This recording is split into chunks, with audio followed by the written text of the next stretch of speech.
الرشتة وشكون اللي ما يحبش الرشتة. خدمت هذه الرشتة بطريقة بديلة على الطريقة التقليدية العاصمية، وهي اللي تندار باللفت. أنا ما نحبش اللفت، وكاين بزاف اللي ما تحبش اللفت، أيا خدمتها بطريقة مختلفة. إليكم الوصفة.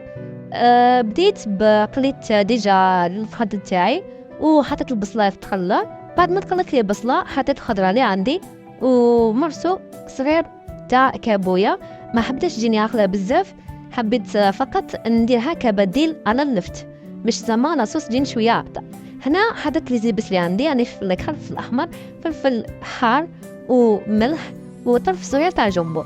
هنايا بديت نفرد في الرشته تاعي.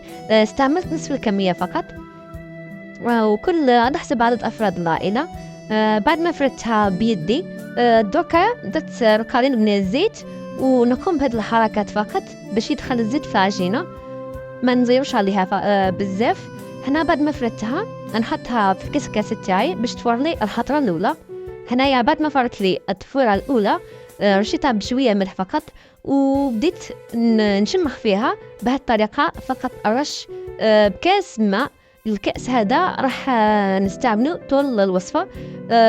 في التفويرة الأولى اخذت لي ميمبا ربع كأس فقط. هنا بعد ما ريحت العجينة ويعني خليتها تنشف مليح، حطيتها في الكسكاس باش تفور لي المرة الثانية. هنا بعد ما فارت لي المرة الثانية نعود بنفس الطريقة نرش العجينة. كما راكم تشوفوا خدت لي في الخطرة هذه نصف الكمية تاع الكأس، اللي هي نفس الكأس اللي خدمت به في المرة السابقة. يعني ما بدلتش كاس خلاف ولا عمرت كاس خلاف، يعني مازلني بنفس الكاس الأول. يعني التفويرة الثانية خدت لي ربع كأس، والتفويرة الثالثة خدت لي نصف كأس، يعني المجموع خدت لي كأس إلا ربع. هنا مازلني راني شمخ فيها. بعد ما كملت شمختها وخليتها تريح. لازم تخليوها تريح باش ما تتعجنش وما توليش بقوام مفرودة يعني. هنا بعد ما فرت لي التفويرة الثالثة والأخيرة، درت لها مرسو تاع السمن وخليته يذوب، ومن بعدها دخلته في الرشته تاعي.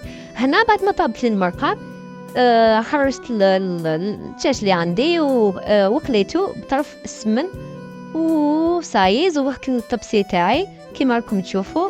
وصلنا لنهايه الحلقه. ان شاء الله تدعموني بلايك وكومنتير. فولو مي.